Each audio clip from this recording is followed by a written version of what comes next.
ماضی کا کوئی واقعہ جس کا علم کہیں موجود نہ ہو وہ بھی تو اس غیب میں شامل ہو جاتا ہے. کہا یہ گیا ہے کہ علم غیب کا رسول اللہ کو بھی نہیں تھا، لیکن آپ دیکھیے ہم تو رسول اللہ صلی اللہ علیہ وسلم ہی کہتے ہیں، قرآن تو فرق کر رہا ہے رسول میں اور محمد عربی میں. وہ جو بشر مثلکم ہے، سنیے اب غیب کا علم خدا کو ہے، کسی انسان کو نہیں. لیکن لیجیے وہ آیت بھی میرے سامنے آ گئی جس میں نے کہا تھا کہ خدا کہتا ہے کہ ہم ایسے ہی نہیں چھوڑ دیں گے مومنین کی جماعت کو کہ اس میں خبیث و طیب ملے جلے رہیں، ہم الگ کر کے چھانٹ کے رکھ دیں گے. ما کان اللہ لیذر المؤمنین علی ما انتم علیہ، کبھی ایسا نہیں ہوگا کہ جس حالت کے اندر اس وقت ہے تمہاری جماعت اسی حالت میں خدا چھوڑ دے کہ یہ ملے جلے مومن اور منافق رہیں. حتی یمیز الخبیث من الطیب، کہاں کہ وہ طیب کو خبیث سے الگ کر کے نہ رکھ دے گا. ما کان اللہ ہو، الفاظ دیکھیے،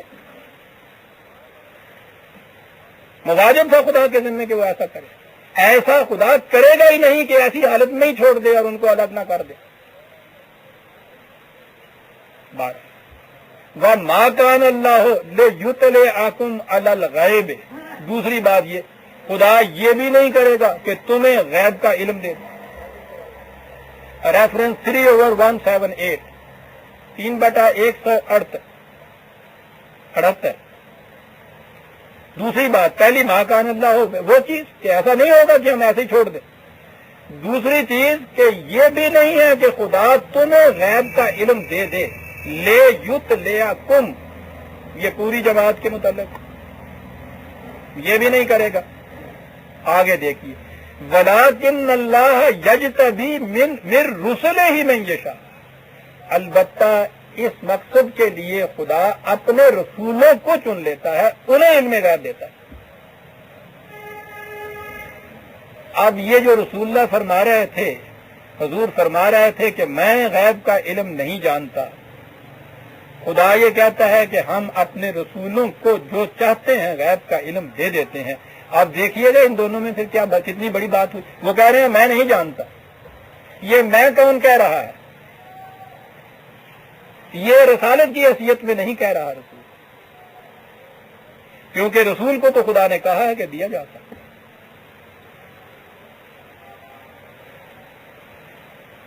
ابھی بات صاف ہو جاتی ہے کہ یہ کیسے دیا جاتا تھا.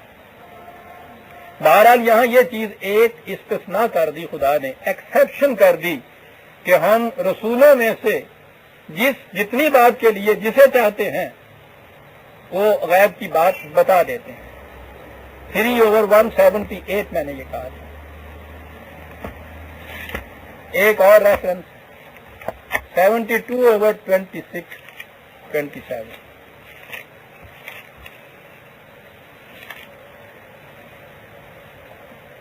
عالم الغیب فلا یظہر علی غیبہ احد، وہ عالم الغیب ہے، وہ غیب کو کسی پر ظاہر نہیں کرتا، اپنے غیب کو احدن کسی پر ظاہر نہیں کرتا اپنے آپ کو، الا من ارتضی من رسول، بجوز اس کے کہ وہ اپنے رسولوں میں سے جسے اس مقصد کے لیے منتخب کرے. اب ہم اگلی منزل پر آ گئے. غیب کا علم کسی انسان کو حاصل نہیں ہو سکتا، حتیٰ کہ نبی اکرم صلی اللہ علیہ وسلم کو بھی ان کی بشری حیثیت سے حاصل نہیں ہو سکتا تھا. غیب کا علم صرف رسول کو حاصل ہو سکتا تھا. اب یہ جو دو حیثیتیں میں الگ الگ کر رہا ہوں قرآن کی روح سے کر رہا ہوں کہ جب حضور کہتے ہیں مجھے علم نہیں ہے غیب کا، قرآن کہتا ہے کہ رسول کو ہم منتخب کرتے ہیں. کہا جا سکتا ہے کہ حضور، ہو سکتا ہے کہ حضور کو اس حیثیت سے بھی نہ علم دیا گیا ہو، لیکن نہیں، قرآن اس کی شہادت دیتا ہے، واقعات بیان کرتا ہے. وہ یہ میں نے ریفرنس دی ہے 72/26-27 ہے جی، 72/26-27. بڑی اہم چیزیں ہیں یہ، یاد رکھیے. 1000 برس سے عمر اس قدر مغالطے میں چلی آ رہی ہے، تباہ کر کے رکھ دیا ان چیزوں نے غلط. 3/43.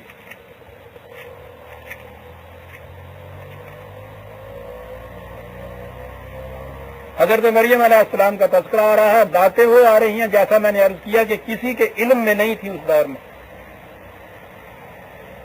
کہا کہ ذالک من انباء الغیب ہے، یہ وہ غیب کی خبریں ہیں نوحی ہے الیک، جن کے متعلق ہم تیری طرف وحی کر رہے ہیں. بات اور صاف ہو گئی کہ رسول کو جو غیب کی خبر بتائی جاتی تھی وحی کے ذریعے بتائی جاتی تھی. وہی قرآن کے اندر ہے. جو بھی غیب کی خبر بتانی تھی حضور کو رسالت کی حیثیت سے وحی کے ذریعے سے، وہ اس وحی کے مجموعے کے اندر آ گئی. اسی میں ہے وہ جو آپ نے کہا ہے نا کہ میں نہیں جانتا، وہ ہے کہ جب اس پہ وحی نہیں آ رہی، انما انا بشر مثلکم یوحی الی، پھر میری حیثیت انسان کی ہے. وحی کے ذریعے سے خدا غیب کی خبر بتاتا ہے. عزیزان نے یہ ایک جگہ ہی نہیں کہا، جہاں جہاں بھی اس قسم کی غیب کی خبریں دی گئی ہیں وہاں یہ لفظ ہے نوحی ہے الیک. دو ایک ریفرنسز اور دیکھ لیجیے. 11/49 داستان حضرت نوح علیہ السلام آ رہی ہے، وہاں یہ کہا گیا ہے. 12/102 حضرت یوسف علیہ السلام کے بھائیوں کا تذکرہ آ رہا ہے، وہاں کیا کہا گیا ہے.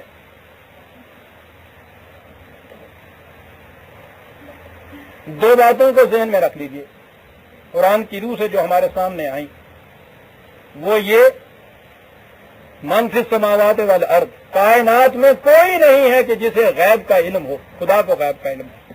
پہلی بات، کسی انسان کو غیب کا علم نہیں ہو سکتا. دوسری بات، صرف رسول ہیں جن کو غیب کا علم خدا بتاتا ہے. تیسری بات، اور رسول کو وحی کے ذریعے بتاتا ہے.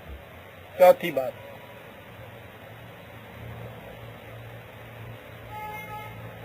میرا خیال ہے کہ یہاں تک بات ذہن میں آپ کے آ گئی ہوگی. اب آگے چلیے جہاں میں نے کہا ہے کہ دین مذہب کی سطح پہ آتا ہے تو پھر کیا کچھ نہیں کر دیتا.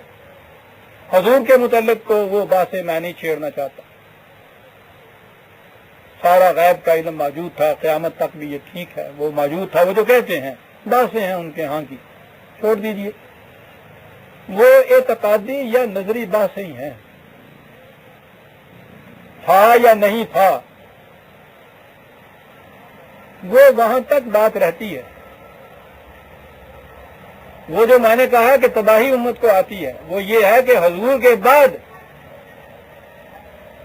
اس کے بعد بھی یہ چیز امت کے اندر اس عقیدے میں آ گئی. رسالت بھی ختم ہے، نبوت ختم ہے، اور اس کے بعد یہ عقائد ہیں کہ ایسے لوگ ہیں جو پیشین گوئیاں کر سکتے ہیں. پیشین گوئی کے معنی فیوچر کے متعلق کچھ بتانا.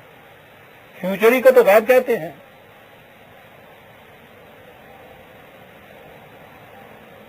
اور یہ جتنے عالم روحانیت والے ہیں ان کے متعلق یہ عقیدہ ہے. انفرادی طور پر لوگ ان کے پاس جاتے ہیں قسمت کا حال معلوم کرنے کے لیے. قسمت کا حال کیا مانے؟ آج کی بات تو مجھے معلوم ہے. وہ قسمت یہ کہی جاتی ہے نا جو ہونے والا ہے. کسی کو غیب کہتے ہیں. اور غیب کیا ہے؟ قرآن کہتا ہے کہ کوئی نفس، کوئی شخص نہیں کہہ سکتا میں کل کیا کروں گا. کوئی نہیں کہہ سکتا کہ میں کب مروں گا، کہاں مروں گا. یہاں یہ چیز ہے کہ یہاں سے وہاں تک ڈھیر لگے ہوئے ہیں، جا رہے ہیں، اور وہ دھڑلے سے دعوے کرتے ہیں، پیشین گوئیاں کرتے ہیں، لمبی لمبی پیشین گوئیاں کرتے ہیں. جیسا میں نے عرض کیا ہے کہ انفرادی طور پر جتنے بھی لوگ جاتے ہیں نظروں کے پاس قسمت معلوم کرنے کے لیے، فیوچر معلوم کرنے کے لیے، عقیدہ ہے کہ انہیں اس کا علم ہوتا ہے. وہ دعویٰ کرتے ہیں اس چیز کا. میں نے عرض کیا نا کہ جہاں بھی کوئی پیشین گوئی کرتا ہے وہ غیب کا دعویٰ کرتا ہے. اگر کوئی غیر مسلم اس سے کرتا ہے تو اس سے تو ہم دوسرے طریق پہ بات کریں گے، وہاں بات ہماری اس سے سلسلیانہ ہوگی، اس سے ہم بتائیں گے کہ فیوچر کسے کہتے ہیں، علم انسانی کی حد کہاں ہوتی ہے، کیا وہ جو فیوچر ہے وہاں تک یہ علم انسانی پہنچ سکتا نہیں، وہ بات اور ہوگی۔ ایک شخص جو اپنے آپ کو مسلمان کہتا ہے اس کے ساتھ ہماری بات کا انداز اور ہوگا، اس لیے کہ وہ قرآن کو تو مانتا ہے نا۔ قرآن کریم میں یہ ڈیفینیٹ چیزیں ہمارے سامنے آئیں کہ کوئی غیب کا علم نہیں جانتا، پہلی چیز۔ دوسری چیز یہ آئی کہ خدا صرف رسولوں کو غیب کا علم دیتا ہے اور وہ وحی کے ذریعے دیتا ہے۔ لہذا عزیزان من، قرآن کریم کی روح سے میں پھر بتا دوں کہ سارے قرآن میں کہیں یہ نہیں ہے کہ رسول کے علاوہ بھی کسی کو وہ غیب کا علم دیتا ہے یا وحی کے علاوہ بھی غیب کا علم کسی کو حاصل ہوتا ہے، سارے قرآن میں کہیں نہیں۔ قرآن میں یہی ہے کہ رسول کو علم غیب دیتا ہے اور وحی کے ذریعے دیتا ہے۔ لہذا جہاں ہم کسی کے متعلق یہ کہیں گے کہ وہ پیشین گوئی کرتا ہے سچی، یا وہ یہ دعویٰ کرتا ہے ایسا کرنے کا، قرآن کریم کی روح سے، کیونکہ وہ صرف رسول کو غیب کا علم ہوتا ہے، وحی کے ذریعے ہوتا ہے، وہ دعویٰ کرتا ہے رسول ہونے کا اور اس کا کہ مجھ پہ وحی ہوتی ہے، کیونکہ قرآن میں ایک ایکسیپشن ہے نہیں کہ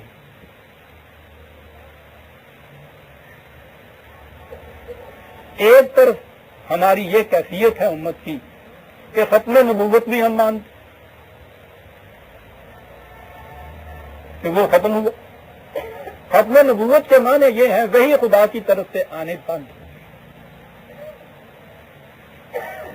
اللہ تعالی نے غیب کے متعلق حتمی طور پہ یہ کہا کہ صرف ہم رسول کو یہ غیب کی بات بتاتے تھے، وحی کے ذریعے بتاتے تھے۔ جب ایک طرف یہ مان لیا جائے کہ وحی ختم ہو گئی ہے، رسول نہیں آئے گا، اور اس کے علاوہ قرآن نے کہیں نہیں کہا کہ کوئی اور یا کسی اور طریقے سے غیب کا علم اس کو دیتے ہیں، تو جو اس قسم کا دعویٰ کرتا ہے، قرآن مانتا ہے اگر، تو پھر اسے یہ کہنا پڑے گا کہ میں رسول ہوں اور مجھ پہ وحی آتی ہے، اور اگر یہ چیز نہیں ہے تو یہ دعویٰ قرآن کی روح سے باطل ہے۔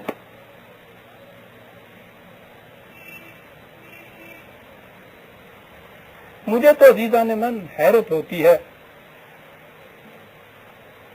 کہ چلا آ رہا ہے ایک قصہ بھیڑ چال، صدیوں سے آپ کے ہاں یہ چیزیں، اور اتنے جلی قلموں سے ان حضرات کی پیشین گوئیاں لکھی جاتی ہیں، اور اس کے ذریعے سے ان کو بڑے بڑے مراتب دیے جاتے ہیں، پہنچے ہوئے بزرگ مانا جاتا ہے، کوئی کھڑے ہو کے سوچتا ہے، اور یہ سارے غیر مسلم نہیں ہیں، یہ سارے مسلمان ہیں، یہ قرآن کو ماننے والے ہیں۔ کوئی کھڑا ہو کے یہ نہیں کہتا کہ عبادہ قرآن کو مانتے ہو تو اس سے پوچھ تو لو، تم کہتے ہو رسول نہیں آ سکتا، وہی نہیں ہو سکتی، وہ کہتا ہے اس کے سوا غیب کا علم کسی کو ہو نہیں سکتا، تو کھل کے بات کرو، یا تو یہ کہو کہ ہاں صاحب میں رسول نہیں، مجھ پہ وحی نہیں آتی، آگے بات کرو کہ نہیں صاحب پیشین گوئی والی بات غلط ہے، یہ نہیں ہو سکتا، اور اگر یہ دعویٰ کرتے ہیں آپ تو مانو قرآن کی روح سے، کہو یہ دعویٰ کرو کہ میں رسول ہوں، مجھ پہ وحی آتی ہے، منکر میں بودنو ہم رنگے مسنا زیسنا،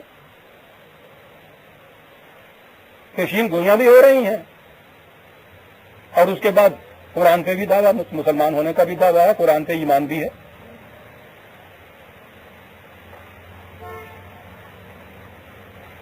کہا یہ جاتا ہے نا کہ ہم خود نہیں یہ کرتے، خدا کی طرف سے ہمیں علم غیب ملتا ہے، یہ ہے نا دعویٰ۔ میں کہتا ہوں قرآن کو اگر مانتے ہو تو بتاؤ تو صحیح، قرآن میں کہیں یہ کہا گیا ہے کہ رسول کے علاوہ، وحی کے علاوہ کسی اور طریقے سے بھی کسی کو ہم غیب کا علم دیتے ہیں؟ اور اگر یہ دعویٰ آپ کا ہے کہ ملتا ہے تو پھر جھجکتے کیوں ہو؟ کیوں نہیں کہتے کہ رسول ہوں، وحی آتی ہے مجھ پہ؟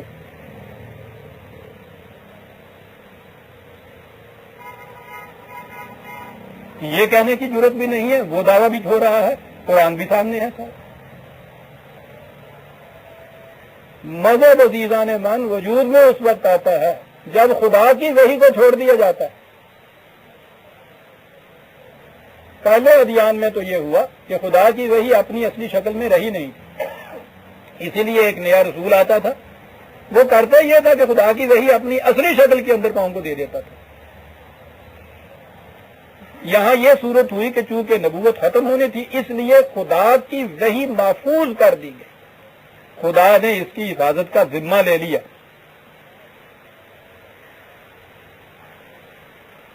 کہ یہ محفوظ رہے۔ دین کو نظر میں بدلنے والوں نے کہا کہ کرتے رہیے حفاظت، اس رکھ لیجیے محفوظ، اس کو جزدانوں میں رہے گا نا، تلاوت کے لیے رہے گا نا، ثواب کے لیے رہے گا نا۔ سب کچھ وہ کیا جو قرآن کے خلاف جاتا ہے۔ پہلے مذاہب والوں نے کیا کیا تھا؟ سب کچھ وہ کیا جو دین کے خلاف تھا، جو ان کے نبی نے دیا تھا، دین اس کے خلاف تھا، اس کو باطل قرار دیا قرآن نے، دین پھر واپس لایا۔ یہاں یہ موجود ہے کہ کتاب کے ہوتے ہوئے سب کچھ وہ کچھ کیا جو کتاب کے خلاف ہے۔ اب قیامت یہ ہے کہ اس کتاب کی تلاوت بھی اتنی ہوتی ہے جو دنیا میں کسی اور کتاب کی اتنی تلاوت نہیں ہوتی۔ یہی جو ہمارے ہاں اب رمضان کا مہینہ ہے، اس ایک مہینے میں آپ دیکھیے کہ اس قرآن کو کتنی بار دہرایا جاتا ہے۔ کوئی دنیا میں ایسی کتاب نہیں کہ جس کو اتنا دہرایا جاتا ہو، اتنا پڑھا جاتا ہو جتنا اس کتاب کو، اور کوئی ایسی مظلوم کتاب نہیں کہ جسے پڑھا جاتا ہو اور سمجھا نہ جاتا ہو۔ سمجھا بھی جاتا ہو تو یہ نہیں کہ اس کے مطابق عمل نہ کیا جاتا ہو، الرغم اس کے خلاف کیا جاتا ہو۔ اور ایک تو خلاف یہ ہے نا کہ ایک شخص شراب پیتا ہے، سارے اس کو کہتے ہیں کہ صاحب دیکھو یہ قرآن کے خلاف کرتا ہے، مذمت کی جاتی ہے، معیوب بات کی ہے، لوگ نفرت کرتے ہیں، وہ بھی اس میں کچھ بہرحال کچھ جھجک سی محسوس کرتا ہے، ندامت سی محسوس کرتا ہے، یا شاید کہو کرتا تھا۔ لیکن اتنی بات تو ہے نا ایسے حکام کی، یہ اس قسم کی چیزیں اعتقادات کی دنیا میں، نظریات کی دنیا کے اندر یہ اس قسم کی چیزیں صریحاً قرآن کے خلاف کی جاتی ہیں، چھاتی پہ ہاتھ رکھ کے دعوے کیے جاتے ہیں اور ان کو مقرر سمجھا جاتا ہے۔ مذہب کی دنیا میں عزیزان من یہ ہوتا ہے، انسانوں کو فوق البشر بنا دیا جاتا ہے، اور فوق البشر بھی پھر اس حیثیت سے کہ جس بشریت کی حیثیت میں رسول صلی اللہ علیہ وسلم کہہ رہے تھے کہ مجھے غیب کا علم حاصل نہیں ہے، وہ تو وہی کوئی بات غیب کی مجھے بتاتی ہے تو وہ میں دے دیتا ہوں تمہیں، قرآن میں وہ درج کر دیتا ہوں، اس کے علاوہ مجھے کوئی غیب کا علم نہیں ہے، دین یہ کہتا ہے۔ اور وہی دین جب مذہب میں آگے بدل جاتا ہے، حرب الحوث نے حسن پرستی شعار کی، الرغم دعوے کیے جاتے ہیں پیشین گوئیوں غیب کا علم۔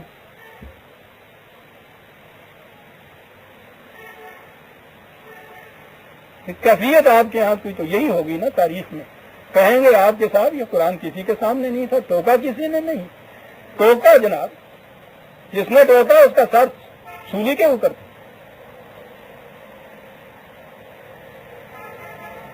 یہ کیفیت تھی۔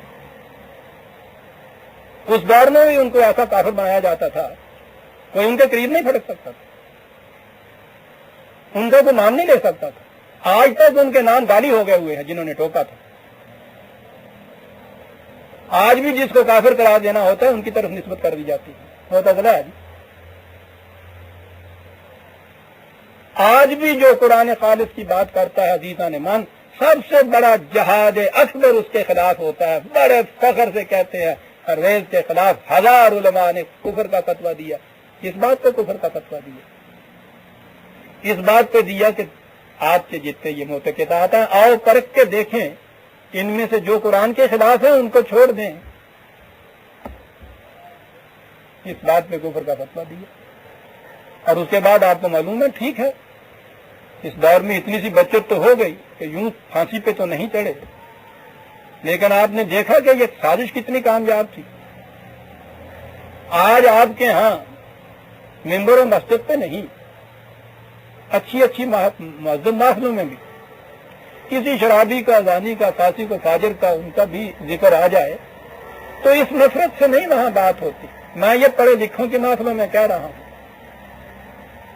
وہ اسے برداشت کرتے ہیں بلکہ مزے لے کے بھی بیان کرتے ہیں، ان کے اندر بیٹھے ہوئے ہوتے ہیں۔ کہیں یہ کہہ دیا جائے نا کہ صاحب یہ چیز جو ہے، اس نے کہا چیز تو بہت اچھی ہے صاحب، دیکھیے صاحب یہ ہے وہ طلوع اسلام میں ہے نا، اسے وہ پرویز صاحب ولا قوت صاحب، وہ چھوڑو صاحب، اس کا نام نہ لو۔ فاسق و فاجر کی محفل کے اندر بھی اگر یہ نام آ جاتا ہے عزیزان من، وہاں بھی یہ کہا جاتا ہے کہ ان کے فسق و فجور کے تذکرے تو کرتے رہو، اس کا نام نہ لو۔ یہ ہوتی ہے سازش۔ کیا کیا پرویز نے؟ عزیزان من، عمر کے آخری حصے میں پہنچ رہا ہوں، میں فخر سے کچھ نہیں کہنا چاہتا۔ بہرحال ان جو بڑے بڑے دشمن ہیں ان سے بھی کہیں پوچھئے کہ کوئی اس کی ذات کے خلاف بھی اعتراض ہے؟ کوئی نہیں بتا۔ کیوں یہ کچھ کہا جا رہا ہے؟ جرم یہ تھا کہ یہ کہا کہ خدا کی کتاب تمہارے پاس زندہ محفوظ موجود ہے، آؤ امت کی روش کو، اپنے اعتقادات کو، اپنے نظریات کو، ان کے دعاوی کو اس کتاب پہ پرکھ کے دیکھ لیں۔ جو اس کے خلاف جاتے ہیں انہیں چھوڑ دیں، جو اس کے ساتھ چلتے جاتے ہیں ان کو ابھاریں۔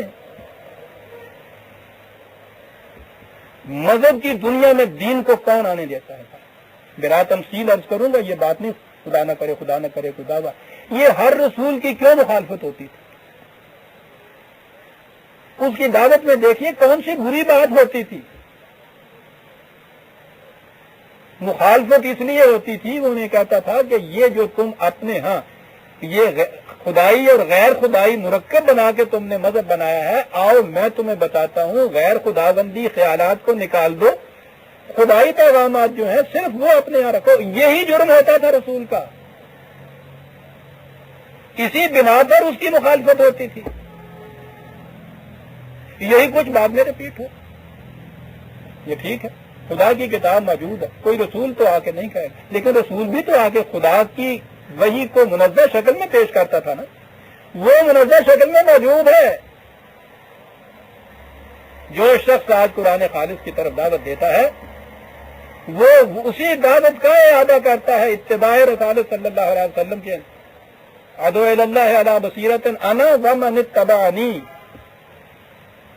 ہم جو تمہیں خدا کی طرف دعوت دیتے ہیں علی وجہ البصیرت دیتے ہیں، میں بھی ایسا کرتا ہوں اور جو میرا اتباع کرے گا وہ بھی ایسا ہی کرے گا۔ لیکن مذہب کی دنیا میں تو اشربوا فی قلوبہم العجل، ان بزرگوں کی محبت اتنی دل کے گہرائی کے اندر پیوست ہو چکی ہوتی ہے، وہ تو اشربوا کا لفظ قرآن لایا ہے جیسے خون کے اندر حلول کیے ہوئے ہوتی ہے۔ کیا لفظ ہے کہ جو جنہیں آپ یہ کہیے سننے کو تیار ہی نہیں ہے۔ یہ نہیں ہے کہ وہ قرآن کے اوپر ان کو یہ ہے کہ نہیں یہ غلط کہتا ہے، نہیں صاحب، اس سے ان کے شان میں یہ چیز آگے پڑتی ہے۔ اس ذات اقدس اعظم صلی اللہ علیہ وسلم سے بڑی شان کس کی تھی جس نے یہ کہا کہ میں بھی اگر احکام خداوندی کی خلاف ورزی کرتا ہوں تو مجھ کو بھی اس کے عذاب کا ڈر ہے۔ ان سے بڑے تو یہ سارے حضرت صاحب نہیں ہو سکتے۔ وہ کہتا ہے کہ اگر میں غلطی کرتا ہوں تو وہ میری اپنی ذاتی غلطی ہوتی ہے، ٹھیک چلتا ہوں تو وہی کے ذریعے چلتا ہوں، ان سے بھی تو غلطی ہو سکتی ہے۔ مذہب کی دنیا میں کوئی اپنے کسی بزرگ کے متعلق ماننے کو تیار نہیں ہوتا کہ اس سے غلطی ہو سکتی ہے۔ اور بحث ہماری میری اور کسی کی نہیں، منطقی نہیں، بحث تو قرآن کریم کی روح سے ہے عزیزان من۔ جو یہ کہتا ہے کہ رسول کے علاوہ، وحی کے علاوہ غیب کا علم کسی انسان کو نہیں مل سکتا، قرآن یہ کہتا ہے، اسے قرآن کی آیت نکال کے دکھا دو کہ نہیں میاں غلط کہتے ہو، غیر رسول کو غیر وحی بھی غیب کا علم ہو سکتا ہے، تو ٹھیک ہے، معاملہ طے ہو جائے گا۔ اگر یہ نہیں تو پھر وہی کوئی مسلمانوں کو مشتعل کرنے کہ جی یہ اتنے بڑے جو حضرات گزرے ہیں، مبصر اور محدث اور مجدد اور معمور اور ولی اللہ اور یہ وہ سارے دعویٰ کرتے تھے، وہ سارے پھر آتے۔ اب سوال ہی اس کا نہیں ہے۔ رسول اللہ صلی اللہ علیہ وسلم نے بھی جب یہ پیش کی تھی تو اس کو حضور جب پیش کرتے تھے دین خالص کو تو جواب یہ دیا جاتا تھا کہ نہیں سر، وہ تو اس سے تو ہمارے بزرگوں کے اوپر بہت، ان کی شان میں بہت بڑی گستاخی پڑتی ہے، تو ہم تو اسی راستے پہ چلیں گے جس پہ وہ چلتے جاتے تھے۔ یہ جواب ملتا تھا، قرآن میں بار بار کہا گیا ہے کہ یہ جواب ملے گا، اور قرآن کہتا ہے کہ خواہ وہ غلط راستے پہ لیے جا رہے ہوں پھر بھی تم انہی کی مانو گے۔ کہا کہ آؤ اس خدا کی کتاب کو اپنے اور ان کے درمیان رکھ کے حکم بنا لو، اس کو کساٹی بناؤ، پھر پرکھ کے دیکھو تم، بات صاف ہو جائے گی۔ یہ ہے عزیزان ایمان آج بھی یہ صورت۔ میں کہہ یہ رہا تھا کہ دین خالص، خدا کا دین، خدا کی وحی، اس کی طرف سے آمدہ اصول و قوانین و احکام و ہدایات وہ ہیں جن کا اتباع کر، رسول کو وہ یہ دیتا ہے وحی کے ذریعے سے۔ اس کے علاوہ رسول کی اپنی حیثیت بھی ایک بشر کی ہوتی ہے، اور ختم رسالت کے بعد تو ہر انسان کی حیثیت بشر کی ہوتی ہے، کوئی انسان ان میں فوق البشر نہیں ہو سکتا۔ اور غیب کا علم رسول کو ملتا تھا، وحی کے ذریعے ملتا تھا، وحی اور رسالت کا سلسلہ ختم ہو گیا، کسی کو نہیں مل سکتا۔ جو دعویٰ کرتا ہے یا تو اگر وہ شخص چالاک ہے، فریب دہ ہے، اگر یہ نہیں ہے تو خود فریبی ہے، کام از کام قرآن کے خلاف ہے۔ مجھے اس سے زیادہ کچھ کہنے کی ضرورت ہے نہیں عزیزان ایمان۔ آج میں آپ احباب سے 10 منٹ کی چھٹی مانگتا ہوں، ذرا پہلے سے تھوڑا سا کام ہے مجھے، اور اس کے لیے 10 منٹ ابھی باقی ہیں۔ آج تو یہ ختم ہوتی ہے۔ حضور نے یہ کہا ہے کہ ان انا الا نذیر و بشیر لقوم یؤمنون، ان انا الا، کیا بات ہے! میں تو فقط یہ ہے کہ یہ بتاتا ہوں کہ اس روش کا نتیجہ یہ نکلے گا، اس کا یہ نکلے گا، اور اس لیے بتاتا ہوں کہ قرآن نے مجھے یہ بتایا، اور اس سے زیادہ میری اپنی حیثیت کوئی نہیں ہے صاحب۔ ربنا تقبل منا انک انت السمیع العلیم۔ 189 سے ہم آگے لیں گے۔ ہاں جی پوچھا کیا؟ یہاں نہ بھائی کر لینا۔